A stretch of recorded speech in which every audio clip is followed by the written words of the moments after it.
తిమోతికి రాసిన రెండవ పత్రిక 2వ అధ్యాయం 22వ వచనం. నీవు యవ్వనేచ్ఛల నుండి పారిపోము, విడిచి పారిపోము.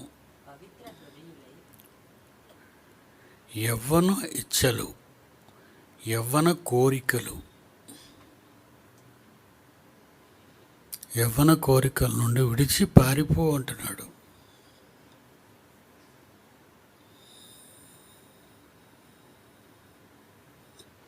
అంత భయంకరం అండి. ఒక విషయం మీకు చెప్పాలి. మానవ జీవిత కాలంలో అతి భయంకరమైన కాలం యవ్వన కాలం అండి.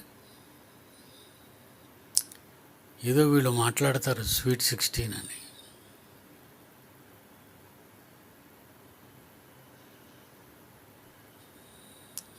చెడిపోవటానికండి. ఆ పదం చెడిపోవటానికి ఉపయోగించుకుంటారు. పిల్లలు ఎప్పుడు చెడిపోతారు అంటే యవ్వన కాలంలోనే చెడిపోతారు.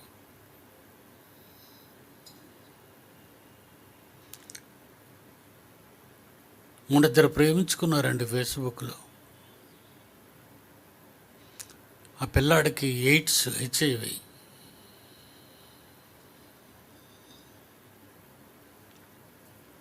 అమ్మాయి ఆ పిల్లాడికి HIV ఉందని తెలుసున్నా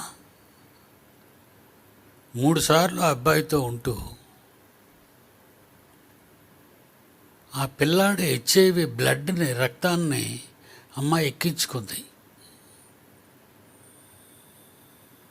అది వాళ్ళ ప్రేమ.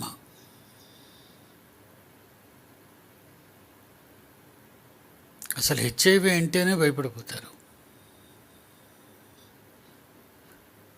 ఇకపోతే వాళ్ళ యవ్వన కాలంలోని వాళ్ళ ప్రేమ ఎంత భయానకమైన తారాస్థాయికి వెళ్ళిపోయింది అంటే, ఎంత భయంకరంగా వాళ్ళు మారిపోయారు.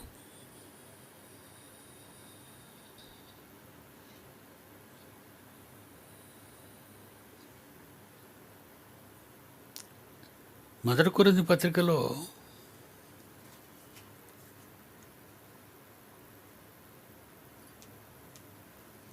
6వ అధ్యాయం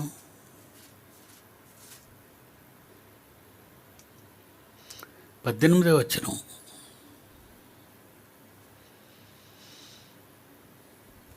కొరింథీయులకు రాసిన మొదటి పత్రిక 6వ అధ్యాయము 18వ వచనం. జారత్వమునకు దూరముగా పారిపోవుడి. వ్యభిచారానికి, జారత్వానికి దూరముగా పారిపోవుడి.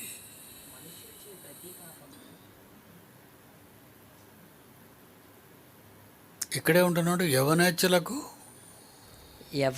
నుండి పారిపోము, యవ్వనేచ్ఛల నుండి పారిపోము, విడిచి పారిపోము.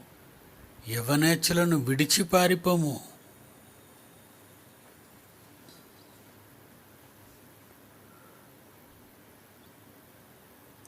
జారత్వమునకు దూరముగా పారిపోవుడి. ఎందుకు దూరంగా పారిపో,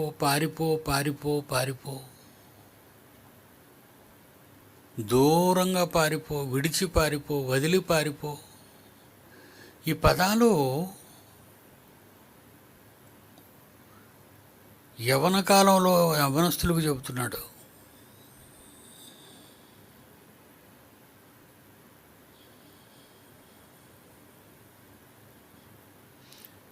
ఈ వ్యభిచారం గురించి చెబుతూ, మనుష్యుడు చేయు ప్రతి పాపము దేహమునకు వెలుపల ఉన్నది, శరీరమునకు వెలుపల ఉంది. కానీ మనుష్యుడు చేసే ఏ పాపం అయినా శరీరానికి బయట ఉంది. కానీ జారత్వము చేయువాడు జారత్వము చేయవాడు తన సొంత తన శరీరమునకు సొంత శరీరానికే హానికరముగా పాపము చేయుచున్నాడు. హానికరముగా పాపం చేయుచున్నాడు. హానికరముగా పాపము చేయుచున్నాడు.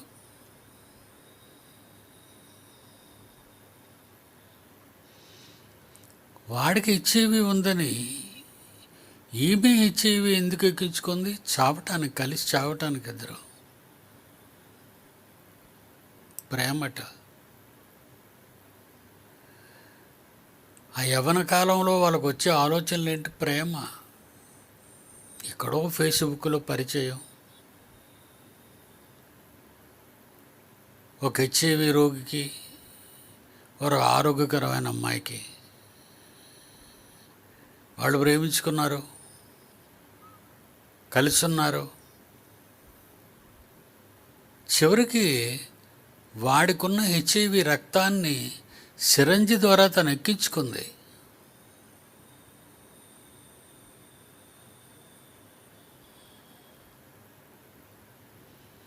చచ్చిపోతారు కదండి. ఈ హెచ్ఐవి రక్తం అనేది ఎక్కించగానే కొంతకాలం తర్వాత వాళ్ళు చచ్చిపోతారు, బ్రతకరు. ఎందుకంటే మెడిసిన్స్ లేవు, మందులు లేవు దానికి.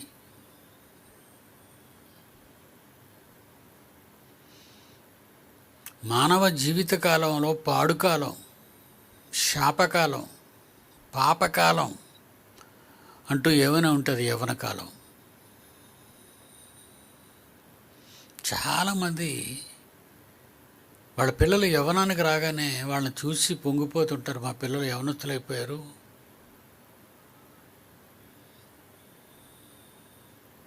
చదివేసుకుంటున్నారు, పెళ్ళికి సిద్ధపడిపోతున్నారు.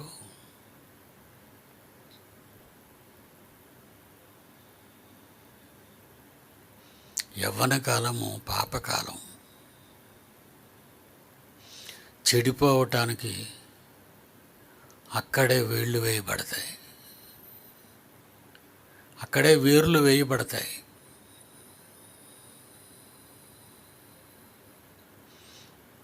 జాడత్వానికి పారిపోండి.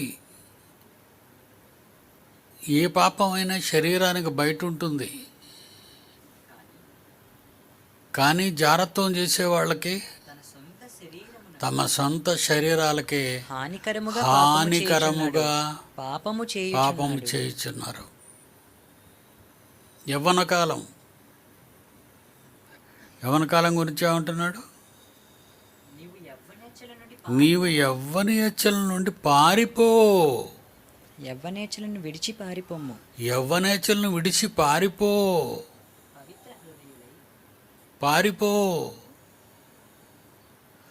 యవ్వనం రాగానే అండి ప్రతి వాళ్ళు కూడా నేను యవ్వనస్తుడిని అయిపోయాను, నేను యవ్వనస్తురాలను అయిపోయాను అనే ఒక పిచ్చి వాళ్ళల్లో ఉంటాయండి. ఆ నూనూగు మీసాలు, వచ్చిరాని గడ్డాలు,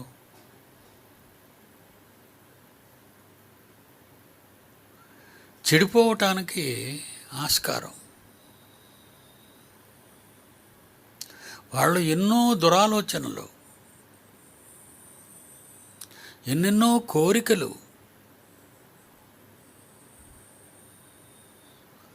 దేవుడు రాయించిన మాట ఇది. యవ్వనేచ్ఛల నుండి పారిపో అనే మాట దేవుని మాట, దేవుని మాటేనండి. అది దేవుని మాట.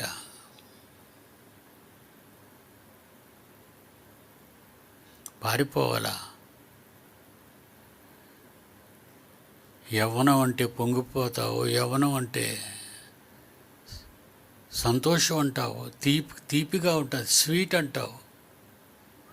కానీ యవ్వనం అంత చేదు, యవ్వనం అంత భయంకరమైన కాలం మానవ జీవిత కాలంలో బాల్యకాలం కాదు, నడి వయస్సు కాదు, వృద్ధాప్యం కాదు, యవ్వన కాలం.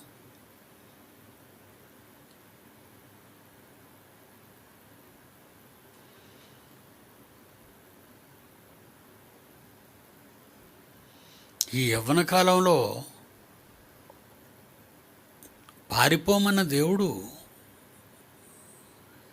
నువ్వు యవ్వనుడుగా ఉన్నప్పుడు ఏం చేయమన్నాడో తెలుసా? విలాపవాక్యములు 3వ అధ్యాయం 27వ వచనం. విలాపవాక్యములు 3వ అధ్యాయం 27వ వచనం. యవన కాలమున కాడిమోయుట, యవ్వన కాలమందు దేవుడు అంటున్నాడు, యవ్వన కాలమందు కాడిమోయుట, దేవుని కాడి ఎద్దు మీద కాడి పెడతారు బండి లాగడానికి, భూమి దున్నడానికి,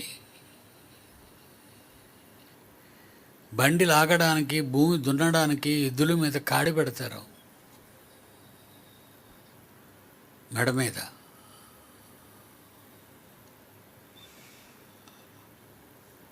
యవ్వన కాలమందు కాడి మోయుట నరునికి మేలు. అతని మీద దానిని మోపినవాడు, అతని మీద ఆ కాడి మోపినవాడు యెహోవాయే. దేవుడే, తండ్రి అయిన దేవుడే ఆ కాడి మోపాడు.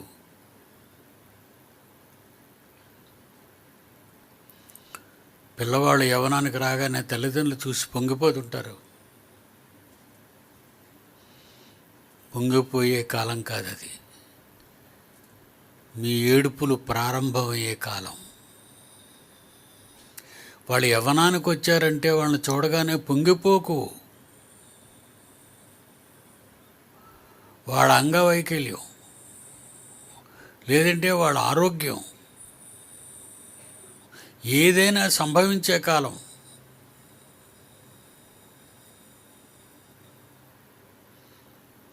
వాళ్ళ ప్రతి అంగాన్ని చూసి సంతోషపడిపోకు.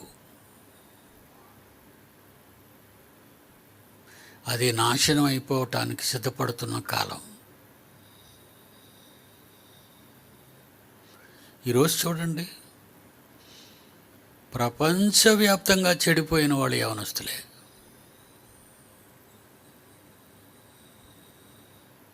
ప్రపంచవ్యాప్తంగా అండి చెడిపోతున్న వాళ్ళు యవనస్తులే. కనుక ఈ యవ్వన కాలంలో కాడి మోయించాలి వీళ్ళ చేత. దేవుని కాడి,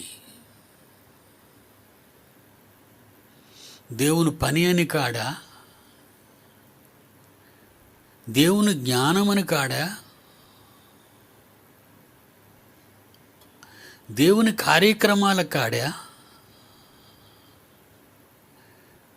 పనిపాట్ల కాడా, దేవుని పనిపాట్లు కాడా?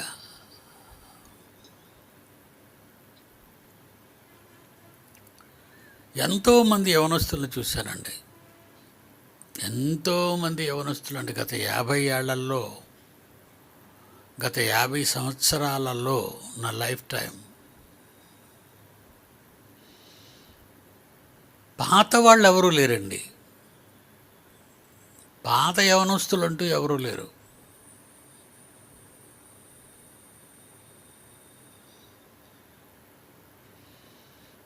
ఒకే ఒక్కడు మిగిలాడండి, వాడు జీవన్ బాబు.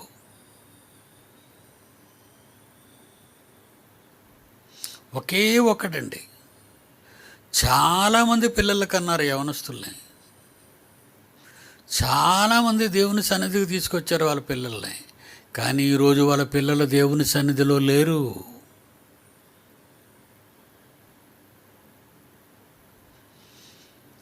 వాళ్ళు లేకపోయినా వాళ్ళు ఎక్కడున్నా చూసి పొంగిపోయే తల్లిదండ్రులు ఉన్నారు ఈరోజు మన మధ్య, మనతో.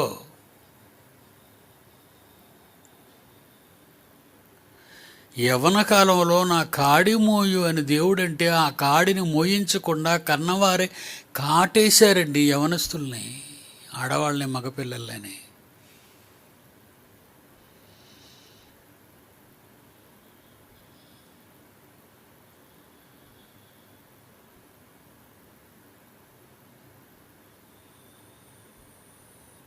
కాడి మోయవా?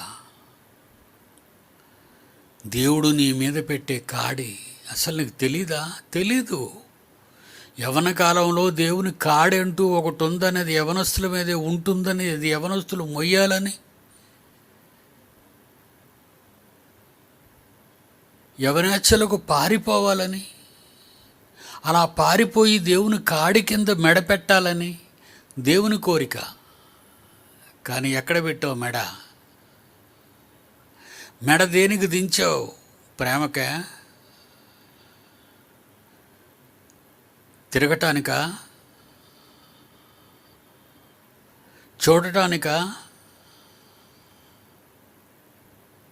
సెల్స్కా? టీవీలకా? స్నేహానికా? ఆడంబరాలకా?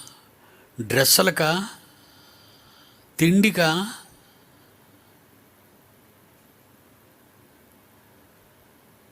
ఆలోచించండి. నీ మెడ ఎవరి కింద పెట్టావు? దేవుని కింద. దేవుడు తన దగ్గర పెట్టమన్నాడు, తన కింద పెట్టమన్నాడు. యెహోవా చెప్పిన మాట అది. కాడి నా దగ్గర పెట్టు, నా కింద పెట్టు కాడిని.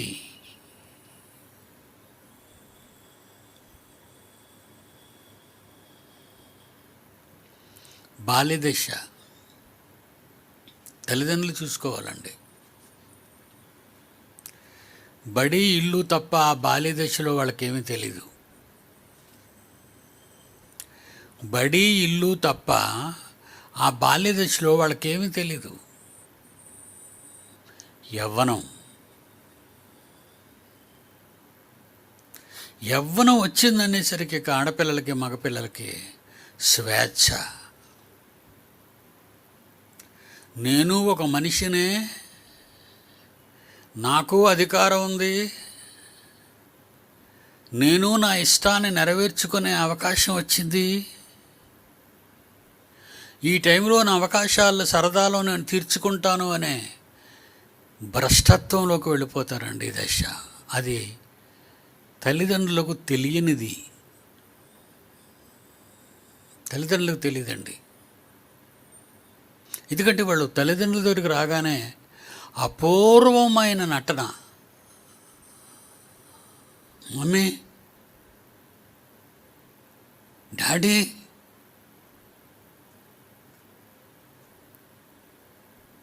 అపూర్వమైన నటన.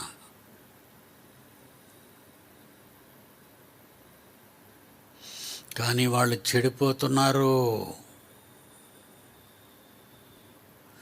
ఆడపిల్లల కొరకు చెడిపోతున్నారు, మగపిల్లల కొరకు చెడిపోతున్నారు,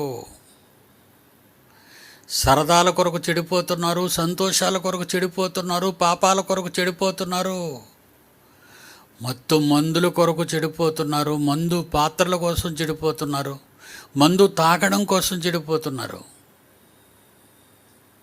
మీకు అది తెలియటం లేదు.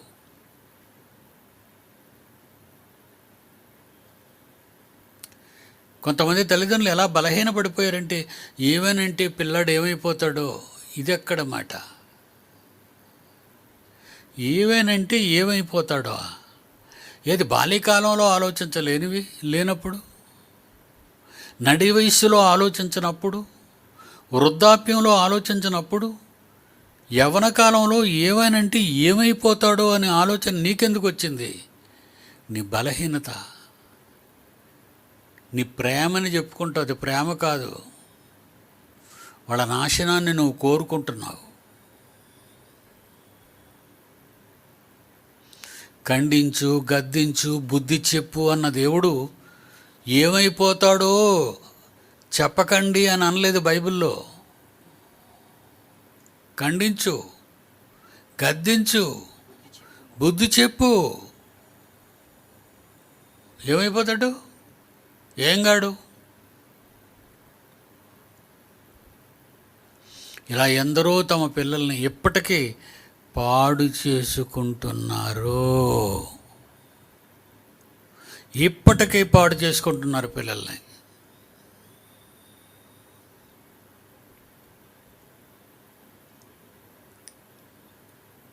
సాతానుగాడి కోణం యవ్వనంలోనే నిన్ను గురి చూస్తుంది. ఇక్కడే నువ్వు దొరకాలి. నిన్ను పారిపో అన్నాడంటే నిన్ను ఫిల్ట్ పట్టుకు నిలబెడుతుంది ఇక్కడే. అది యవ్వనేచ్ఛల నుండి పారిపోము అని అంటున్నాడు దేవుడు. అంటే దానికి భిన్నంగా వాడు ఉంటాడు పక్కనే. నువ్వెక్కడ పరిగెడతావురా? పారిపోమంటే పారిపోతావురా? పిరికివాడువురా? భయస్థుడవురా? నువ్వు పెద్దవాళ్ళకి భయపడతావురా? దేవుడికి భయపడతావురా? అమ్మా నాన్నలకు భయపడతావురా? భయపడకు. నువ్వు భయపడని కాలం, నీకు నువ్వుగా స్వాతంత్ర్యం తెచ్చుకున్న కాలం, నీకు నువ్వుగా ఏ పనైనా సాధించగల కాలం యవ్వన కాలం.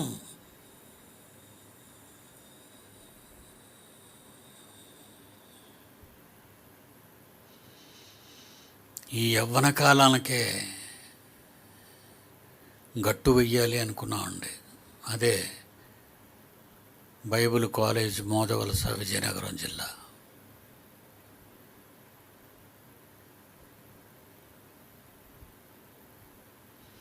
యవ్వనేచ్ఛల నుండి పారిపోవాలి. అలా పారిపోయిన వారి మీద దేవుని కాడి మోపాలి.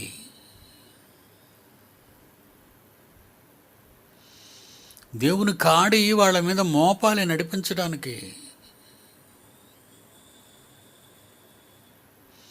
మరొక విషయాన్ని గమనించాలి. అందరూ వింటారా అంటే ఎవరు వినరండి. ముఖ్యంగా మా జాన్సన్ గారికి చెప్తున్నాను. వాళ్ళు వినలేదు, వీళ్ళు వినలేదు, వాళ్ళు వినలేదు, వీళ్ళు వినలేదు.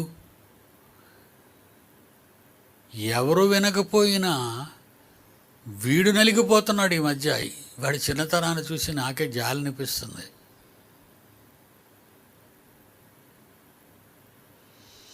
ఒరే, నీ వయసు ఎంతరా? చిన్న పిల్లాడివి. నువ్వు యవ్వనంలోకి వచ్చావు. పారిపోవలసిన యవ్వనంలో ఉన్నవాడివి నువ్వు. కాడి మెడ మీద పెట్టుకొని నలిగిపోతున్నావు. నువ్వు ఎవరి కాడి పెట్టుకున్నావో తెలుసా? వాళ్ళందరి కాడి నువ్వొక్కడవు మొయ్యాలనుకోవడం నువ్వు తెలివి తక్కువతనం. వాళ్ళ తల్లిదండ్రులే పట్టించుకోవటం లేదు వాళ్ళని. వాళ్ళని కన్నవారు ఉన్నారే, వాళ్ళే పట్టించుకోవటం లేదు వాళ్ళ పిల్లల్ని. మా పిల్లల మీద దేవుని కాడి లేదని. నువ్వు చిన్న పిల్లాడివి. నా జీవితంలో నేను ఇంతవరకు ఎంతోమంది, కొన్ని వేల మంది యవనస్తుల్ని వాళ్ళ మీద కాడి పెట్టాను. ఒకడే కాడితో ఉన్నాడు, వాడే జీవన్ బాబు. వాడికి తెలుసండి ఎంతమంది ఉండేవాళ్ళు. కొన్ని వందల వేల మంది యవనస్తులు ఉండేవాళ్ళు. మరి ఏమైపోయారు వాళ్ళు? పారిపోయారు. ఎక్కడకు?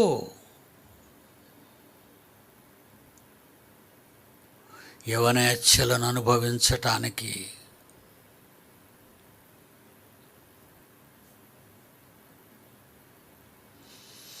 వ్యభిచరించడానికి, త్రాగడానికి, తిరగడానికి, వేషాలు వెయ్యటానికి,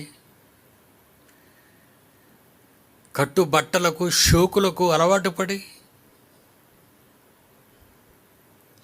దేవుని భక్తిలో ఉండలేక, ఇమడలేక, తట్టుకోలేక, తిరగడం మానుకోలేక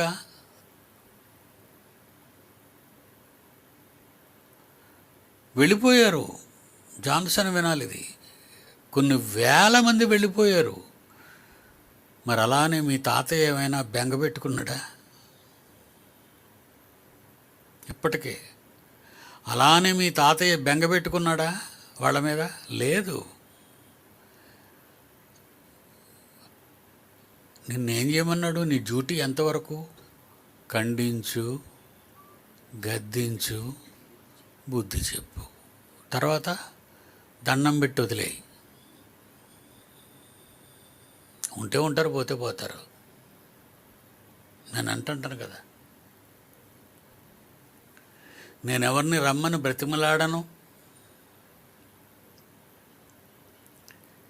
ఎవరిని పొమ్మని తోలివేయను. పోతున్నారా? దేవునికి స్తోత్రం. వస్తున్నారా? దేవునికి స్తోత్రం. వస్తే బాగుపడేది మీరు, పోతే చెడిపోయేది మీరే, వింటే బాగుపడేది మీరే, వినకపోతే చెడిపోయేది మీరే. ఇందులో మాస్టర్లకి, టీచర్లకి, లెక్చరర్లకి ఏమి లేదు. మీ వంతు చెప్పుకుపోవటమే. బడిలో పంతుళ్ళు పాఠాలు చెప్పటం వరకే వాళ్ళు.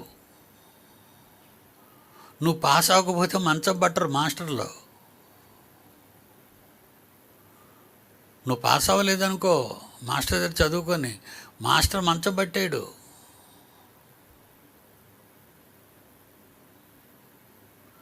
మాస్టర్ గారు పలానాడు పోయాడు అని ఒకవేళ మాస్టర్ గారి దగ్గరికి వెళ్ళి చెప్తే, ఆడెప్పుడో పోయేవాడు రాడు, ఆడికి అసలు ఏం రాదురా అంటాడు మాస్టరే. ఆడు పోతాడు రా, నాకు తెలుసు, వాడికి చదువులేదు అని మాస్టర్ గారు చెప్తారు. మాస్టర్లు అలా ఉండాలి. వింటే చెప్పండి, వినకపోతే వదిలేయండి. వాళ్ళ గురించి బెంగెందుకు?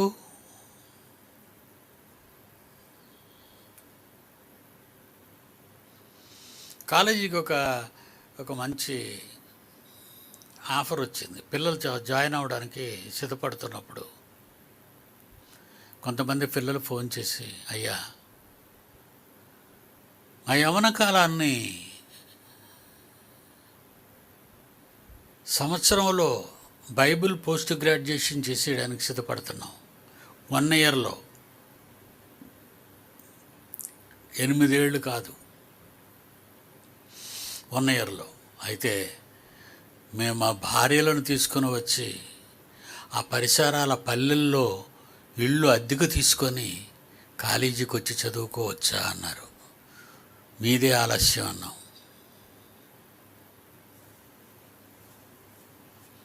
తెచ్చుకోండి, మీ భార్య బిడ్డలు తెచ్చుకోండి, కానీ కళాశాలలో లోపల మాత్రం రానివ్వరు.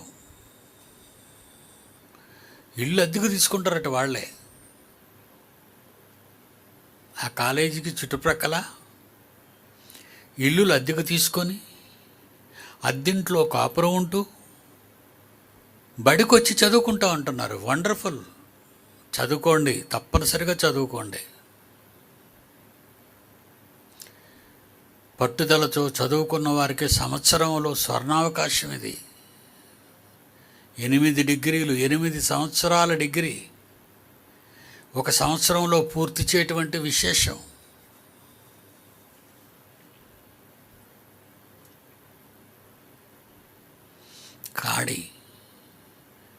కాడి వేసుకోవాలి. మీరు వేసుకోలేదనుకోండి, నాకు భయం ఏమీ లేదండి మీరు వేసుకోకపోతే. అందుకే ఎందులో చూడండి యవనస్తులు ఉండరు. మీరు గమనించండి, చర్చెస్లో చూడండి, ఉత్తమ కార్యక్రమాలు ఏమైనా జరిగితే అక్కడ చూడండి, భక్తి కార్యక్రమాలు ఎక్కడైనా జరిగితే అక్కడ చూడండి, ఉండని వారు యవనస్తులే. వృద్ధులు ఉంటారు, వయసు పైబడిన వారు ఉంటారు, తల్లిదండ్రులతో వెళ్ళిన పిల్లలు ఉంటారు, కానీ యవనస్తులు ఉండరు. వాళ్ళకి ఇష్టం ఉండదండి, అది వాళ్ళ ఒంటికి పడదు.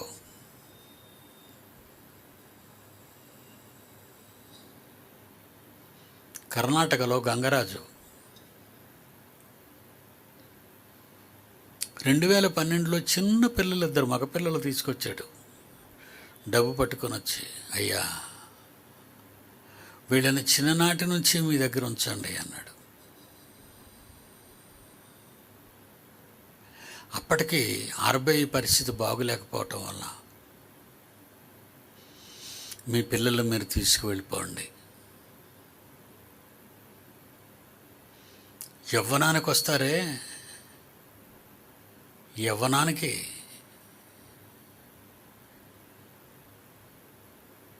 మీరు చదివించవలసిన చదువు పూర్తి చేయించి అప్పుడు తీసుకురండి అనగానే అలా తీసుకొచ్చాడండి. 2022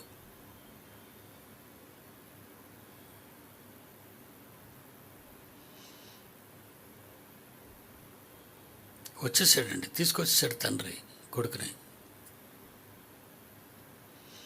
డాడీ గారు మీరు తీసుకురమ్మన్నారు, వీడు ఎస్ఎస్ఎల్సి పాస్ అయ్యాడు, మీ దగ్గరికి తీసుకొచ్చాను, వాడు ముఖం చూడండి, రారా అని కెమెరా ముందు నిలబడరా. యశ్వంత్ కెమెరా.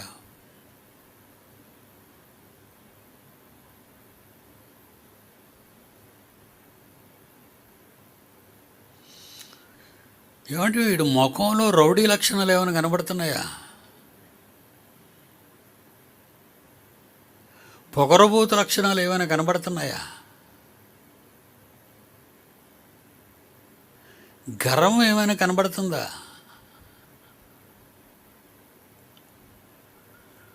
యవ్వనం అంటే ఇలా ఉండాలండి.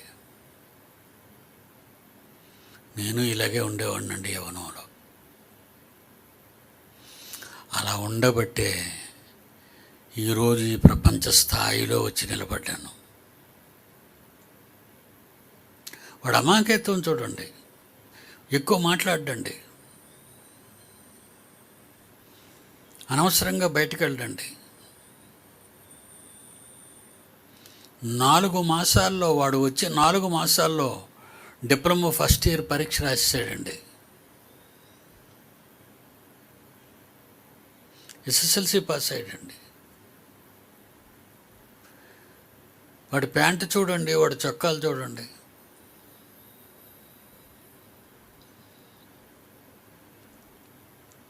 సంసారపక్షంగా కనబడుతున్నాడా లేదా వాడి ఫిగరు? పొగరుబోతాను, కిందన చిరిగిపోయి మీదన రంగు మారిపోయి ప్యాంట్లో.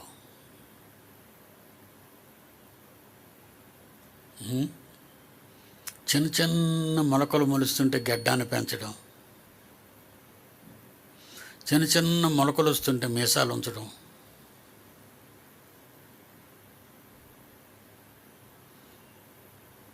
షోకి కళ్ళద్దాలు పెట్టుకోవటం. షోకి సైట్ కాదండి. ఇలాంటి లక్షణాలు వాడు ముఖంలో కనిపించవు. ఎందుకంటే వాళ్ళ నాన్నకు తెలుసు ఎక్కడికి వెళితే వాడు యవ్వనేచ్ఛల నుంచి బాగుపడతాడు అని. కూర్చో. వాళ్ళ నాన్న భక్తిపరుడు. వాళ్ళ నాన్న భక్తిపరుడు.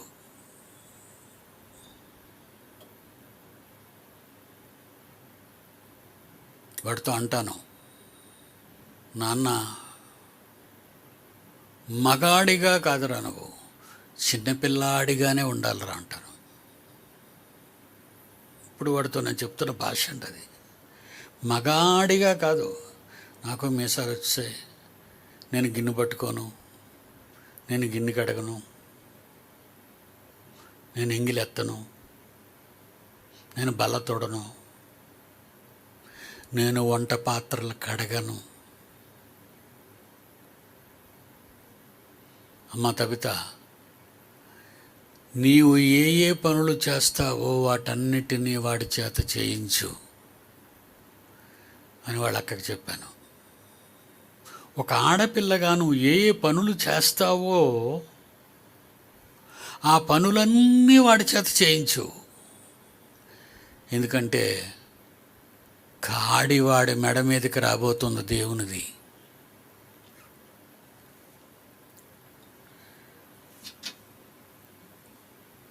దేవుడు కాడి రాబోతున్నవాడు, దేవుడు కాడి తన మెడ మీద పెట్టుకోబోతున్నవాడు ఉత్తముడు కావాలి. ఉత్తముడు పొగరబోతు కాదు, తిరుగుబోతు కాదు, పోరంబోకు కాదు. యవనస్తులందరికీ క్వాలిఫికేషన్లు ఉంటాయి. పోరంబోకులు, తిరుగుబోతులు, తాగుబోతులు కాళ్ళు నిలబడవండి. కాళ్ళు ఒక చోట నిలబడవు. వాళ్ళు గమనించండి. రారా అలాగలా కిందకి వెళ్ళొద్దాం. ఏటి పని? ఏంట్రా పని? అలా కిందకి వెళ్ళొస్తావు. ఎవరైనా కనబడతారానా? ఎవరినైనా చూసి కాసేపు ఆనందిద్దామనా? లేకపోతే ఎవరితోనైనా మాట్లాడదామనా? లేకపోతే సెల్లతో బోధవృక్షం కింద బుద్ధుడు పోయినట్టుగా వీడు సెల్ల పట్టుకొని ఒక చెట్టు కిందకి వెళ్ళిపోతారు మాట్లాడడానికి.